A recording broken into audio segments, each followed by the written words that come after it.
सरकार की आमद, सरकार की आमद, हुजूर की आमद, मिलादुन नबी, मिलादुन नबी महला रबीउल अव्वल शरीफ नारे तकबीर। भाईरा আমার রাসূল পাক সাল্লাল্লাহু আলাইহি ওয়াসাল্লাম তিনি दोनों জাহানের সুলতান, दोनों জাহানের সরদার, নবীদের নবী, তিনি না আসলে কুল কায়নাত কে আল্লাহ বানাতেন না। হযরত আদম সফিউল্লাহ আমাদের আব্বা জান, তাই তো নাকি?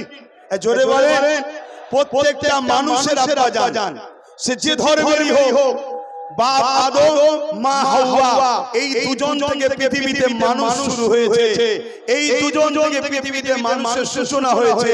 তাই বাপ আদম আলাইহিস সালাম তিনি হলেন আমাদের আব্বা জান। তিনি যখন আল্লাহ পাক তাকে সৃষ্টি করলেন, তিনি মাথা তুলে দেখছেন, আল্লাহ পাকের আরশ আজিমের উপরে লেখা আছে লা ইলাহা ইল্লাল্লাহু মুহাম্মাদুর রাসূলুল্লাহ। আদম আলাইহিস সালাম জিজ্ঞাসা করছে, আল্লাহ আপনার তো কোনো শরীক নেই, কেন আপনি কুল হুয়াল্লাহু আহাদ, আপনার কোনো শরীক নেই, লাম ইয়ালিদ ওয়া লাম ইউলাদ, না আপনার ছেলে আছে না স্ত্রী আছে, না আপনি কারো থেকে পয়দা। তাহলে মুহাম্মদ রাসূলুল্লাহকে আল্লাহ বলছে, আদম রে এটা হলো আমার বন্ধু, জিনাকে না বানালে এই আদম তোমাকেও বানাতাম না। জোরে বলুন সুবহানাল্লাহ। আমরা গর্বিত, আমরা সেই নবীর উম্মত, আমরা খুশি, আমরা সেই নবীর উম্মত যে নবীর জন্য কুল কায়নাত আল্লাহ বানিয়েছে। সেই নবী পাক এই মাসের 12 তারিখ সোমবার শবে সাদেকের সময় পুরো পৃথিবীর বুকে শান্তি, সভ্যতা, ইনসাফ, ইনসানিয়াত, ন্যায়, মানবতা প্রতিষ্ঠিত করে 23 বছরে পুরো পৃথিবীকে সাম্য প্রতিষ্ঠিত করেছিলেন। জোরে বলুন সুবহানাল্লাহ। যে সময়ে রোমের মতো সাম্রাজ্য, পারস্যের মতো সাম্রাজ্য, এমন করে কিসরা, কাইসার যারা ক্ষমতার জোরে মানুষের প্রভু হয়ে বসেছিল, আল্লাহ নবী তাদের হাত থেকে অসহায় গরীব মানুষদের বাঁচিয়েছে। গরীবদের জন্য আল্লাহ নবী প্রায় জায়গায় বারবার মার খেয়েছে। নবী আমার, হে নবীর উম্মত, আল্লাহ নবী মুসলিমদের জন্য মার খেয়েছে, গরীবদের জন্য মার খেয়েছে, ইনসাফ, ইনসানিয়াত প্রতিষ্ঠিত করতে গিয়ে মার খেয়েছে। তুমি আজকে নবীর উম্মত দাবি করে, তুমি আজকে পীরজাদা মওলুদ দাবি করে, আজকে সমাজে জুলুম হবে, গরীবের উপর অত্যাচার হবে, মানুষের উপরে অত্যাচার হবে, মানুষের উপরে জুলুম হবে। আমরা হাত উঠিয়ে বসতে পারি না। আমার নবীর মেসেজকে, আমার নবীর আদর্শকে পৃথিবীর দৌড়ে দৌড়ে আমাদেরকে নিয়ে যেতে হবে। যেখানে জুলুম হবে, জুলুমকে বন্ধের জন্য লড়াই করতে হবে। যেখানে আমানত খিয়ানত হবে, মানুষের হক দিবার জন্য লড়াই করতে হবে। যেখানে নারীর উপর অত্যাচার হবে, ওই নারীকে তার অধিকার দিবার জন্য লড়াই হবে। যেখানে দেশের উপর জুলুম হবে, দেশের জন্য লড়াই করতে হবে। কেন আমার নবী তিনার মাতৃভূমি মক্কাকে ভালোবেসেছে, মক্কার জন্য কেঁদেছে। তাহলে রাসূলের সুন্নাত হলো দেশকে ভালোবাসা। জোরে বলুন সুবহানাল্লাহ, আরো জোরে বলুন সুবহানাল্লাহ। এই মেসেজগুলোই আমরা রবিউল আউয়ালে চাঁদে মানুষকে দিয়ে থাকি।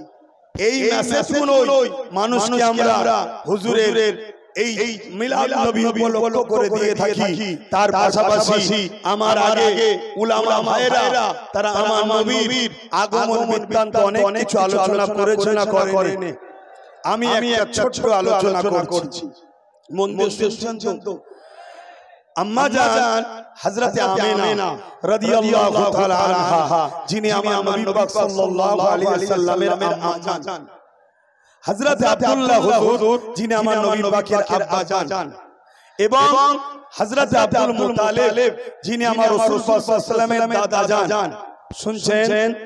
আর আমার রাসূলের দাদা ছিলেন মক্কার সরদার। জোরে বলুন সুবহানাল্লাহ।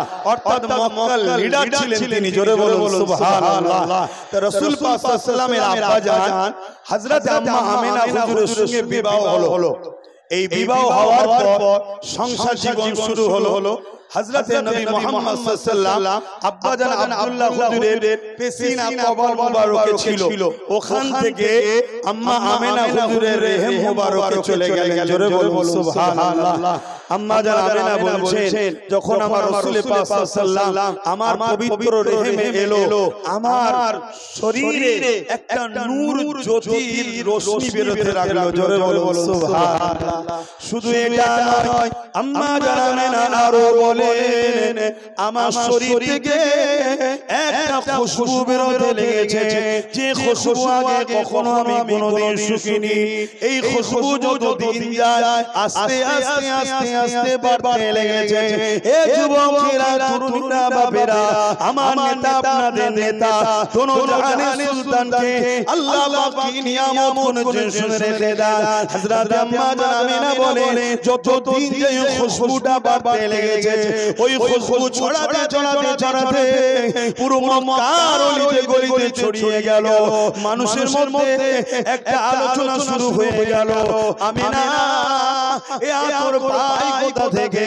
আমিনা এ আতর মাখে কোথা থেকে কেন এই আতর মক্কার কোনো খুশবু নয় মক্কায় পাওয়া যায় বলে আমাদের জানা নাই আমিনা এ আতর পাই কোথা থেকে এই খবরটা রাসূল পাক সাল্লাল্লাহু আলাইহি ওয়াসাল্লামের দাদা জানে কানে খবরটা পৌঁছে গেল রাসূল পাকের দাদা জান নবী পাকের দাদি জানকে জিজ্ঞাসা করলেন এই যে সমাজের মুখে একটা আলোচনা হতে লেগেছে আমিনা এমন একটা আতর মাখে এমন এক খুশবু ব্যবহার করে যে খুশবুটা এই মক্কার জমিন তো দূরের কথা শাম সিরিয়া বিভিন্ন জায়গায় ব্যবসা করতে যায় কোন জায়গাতে খুশবু পাওয়া যায় বলে কেউ জানে না মাইক আওয়াজ বুঝতে পাচ্ছেন তো হ্যাঁ বুঝতে পাচ্ছেন তো মাইক সমস্যা হয়ে গেছে বুঝতে পারছি কেন আমারও গলা কিন্তু কিছু করার নেই এরও কিছু করার নেই ভাই ভাই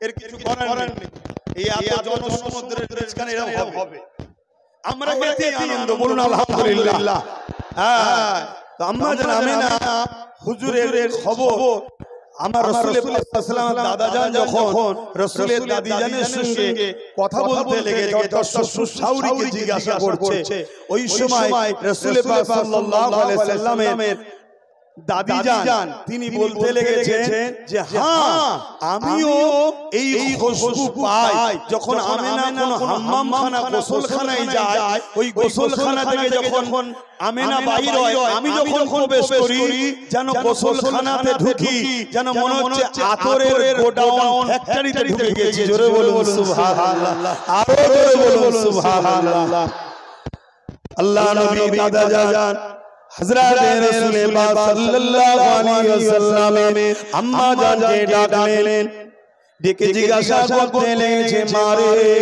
এই আতর তুমি কোথা থেকে পাও এই আতরের খুশবু তুমি কোথা থেকে পাও আল্লাহ নবী রমজান ওই সময় থুতু মোবারকটা জমিনে ফেললো ওই থুতু ফেলার সাথে সাথে ওই আতর থুতু মোবারক থেকে খুশবু বেরোতে লেগেছে আল্লাহ নবী রমজান বলতে লেগেছে আমার আব্বা জান এই খুশবু আমি না মাখে না এই খুশবু আমার নয় আমার ঘরে যিনি রয়েছে সেই মুহাম্মদ রাসূলের খুশবু আরো জোরে বলুন সুবহান নারী দিবে হাত তুলে আবার বলুন লাল্লাইক লাল্লাইক হাত লম্বা করে বলুন লাল্লাইক লাল্লাইক লাল্লাইক নারী দিবে এই লাব্বাইক মানে কি আমি হাজির আছি কার জন্য ইয়া রাসূলুল্লাহ আপনার জন্য জোরে বলুন সুবহানাল্লাহ তো ভাইরা আমার এই কষ্ট করে আপনারা যে পরিশ্রম করছেন এই ধৈর্য ধরছেন এটা অত্যন্ত আনন্দ খুশির বিষয় এখানে একটা আপনাদের ঘরে একটা হাদিস আপনাদেরকে শোনাচ্ছি যে কওলটা হযরত আব্বাস রাদিয়াল্লাহু তাআলা আনহু থেকে তিনি বলতে লেগেছেন যে আমরা আমার প্রতিবেশী এলাকার মানুষদের ঘরে নিয়ে এক জায়গায় করে আমার নবীর মিলাদের মাহফিল আলোচনা করছিলাম অর্থাৎ আমার নবীর আগমন বিষয়ে আলোচনা করছিলাম। আল্লাহ নবী এই পাশ দিয়ে যাচ্ছিলেন, আল্লাহ নবী কে দেখে আমরা দাঁড়িয়ে গিয়ে সালাম দিলাম। নবী আমার ওই মাহফিলে এসে হাজির হলেন। আল্লাহ নবীকে আমরা বললাম, হুজুর আপনি আমাদের মাহফিলে একটু উপস্থিত হন, একটু হাজির হন। আল্লাহ নবী বললেন, অবশ্যই হব। তোমরা কি আলোচনা করছো? আল্লাহ নবী চাচা হযরত আব্বাস রাদিয়াল্লাহু তাআলা আনহু তিনি বলতে লাগলেন যে আমরা আলোচনা করতে লেগেছি আপনার শিশুবেলার কথা, মিলাদের কথা, মাউলুদের কথা। আল্লাহ নবী খুশি হয়ে বললেন, এ সাহাবা শোনো, ওয়াজাবাত লাহু শাফাআতি, আমার শাফাআত তোমাদের জন্য ওয়াজিব। জোরে বলুন সুবহানাল্লাহ। হযরত সাহাবী আব্বাস রাদিয়াল্লাহু তাআলা আনহু তিনি বলতে লাগলেন, হুজুর শুধু এটা আমার জন্য, আমাদের জন্য না, যারাই মিলাদ করবে। আল্লাহ নবী বললেন, কিয়ামত পর্যন্ত শুধু ঘটকগুণ নয়, পৃথিবীর যে কোনো জায়গায় আমি রাসূল আমার শিশুবেলার আলোচনার মাহফিল হবে, প্রত্যেকটা মাহফিলে যারা আসবে তাদের জন্য আমি নবীর শাফাআত পাবে। জোরে বলুন সুবহানাল্লাহ। এবারে আপনাদের মাথায় যেতে পারে যে আমাদের মধ্যে তো অনেকে আছে চামচার পরা দাড়ি থাকা ভুল রাস্তায় চলছে। আরে ভুল রাস্তায় চলছে, কিন্তু হুজুরের ভালোবাসায় আল্লাহ তাকে নামাজি মুত্তাকি আল্লাহ ওয়ালা করে হাজী বানিয়ে জান্নাতি বানাবার উপযুক্ত বানাতে পারে, হ্যাঁ কি না? জোরে বলে হাসি না কেন? আমরা ইতিহাসে দেখেছি বিশ্ববিখ্যাত সুস্কর ছিল হাবিব আজমি, তিনাকে আল্লাহ পরিবর্তন করে বিশ্ববিখ্যাত ওলি বানিয়ে নিয়েছে। জোরে বলুন সুবহানাল্লাহ। আমরা ইতিহাস পড়ে দেখেছি হযরতে বিশার হাফি, এমন করে বিশার হাফি শরাব পান করত, একদিন পরিবর্তন আল্লাহ তাকে করিয়ে জগৎ বিখ্যাত ওলি করে দিয়েছে। জোরে বলুন সুবহানাল্লাহ। তো ভাইয়েরা আমার, আমি জানি আপনাদের অনেক কষ্ট হচ্ছে, তাই তো নাকি গো?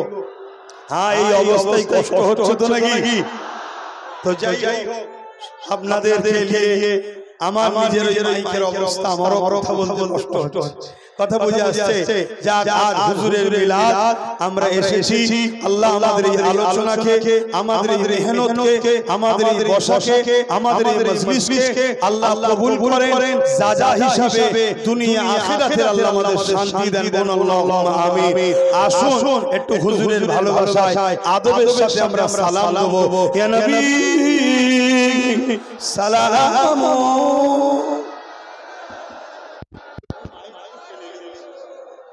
কিছু করার নেই।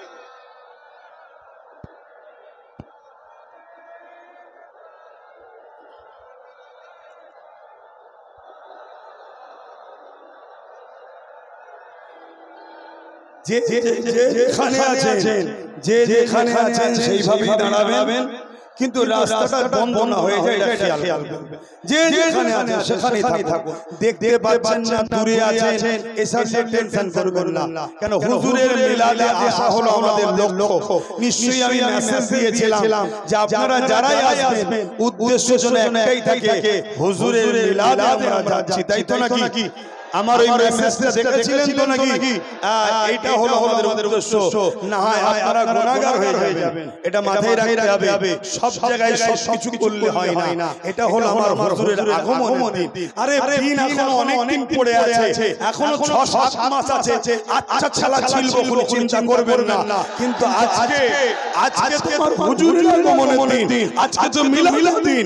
আজকের দিনটা কিন্তু আমাদের উদ্দেশ্য একটাই হবে, আমরা হুজুরের মিলাদ আসছে, ঠিক না বেটি? আমরা হুজুরের, বলুন আমরা হুজুরের, কারা কারা হুজুরের মিলাদ উপলক্ষ করে এসেছেন হাত তোলেন। মাশাআল্লাহ মাশাআল্লাহ। যে যেখানে আছে আল্লাহকে সাক্ষী রেখে হাত দেখান, আমাকে দেখাতে হবে না। আল্লাহকে সাক্ষী রেখে হাত তুলে বলেন মিলাদের উদ্দেশ্য করে এসেছেন আপনারা। আলহামদুলিল্লাহ আলহামদুলিল্লাহ। আল্লাহ আপনাদের আশাকে কবুল করে, বলেন আল্লাহুম্মা আমিন। তবে এই যে মানুষ আপনাদের সবাইকে নিয়ে একটা অঙ্গীকার নেব, আমার সাথ দেবেন তো আপনারা? অঙ্গীকার দেবেন তো? হাতটা প্রথম নামান, কথাগুলো আগে শোনেন। মসজিদ, মাদ্রাসা, কবরস্থান, ঈদগাহ, খানকাহ এটা আমার ধর্মের সম্পদ না, ধর্মের নয়। আরে মাইক সব মাইক বন্ধ হয়ে গেছে।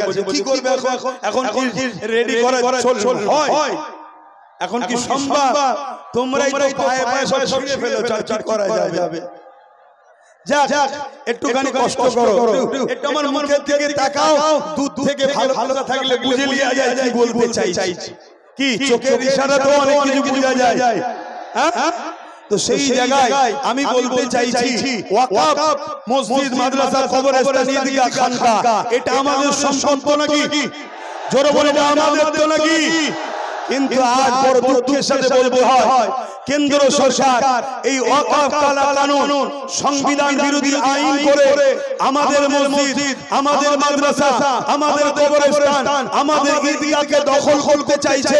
আমার নবী পাক সাল্লাল্লাহু আলাইহি ওয়াসাল্লাম ১৫০০ বছর আগে এসে আমাদেরকে মসজিদ দেখালো, আমাদেরকে মাদ্রাসা চিনালো, আমাদেরকে কবরস্থ হওয়ার স্টাইল শিখালো, আমাদেরকে খানকা শিখালো, আমাদেরকে মকবর শিখালো। সেই দিনের অস্তিত্ব, সেই দিনের পহচান কেন্দ্র সরকার মিটিয়ে দেবে বলছে নবীর আগমনের দিনে।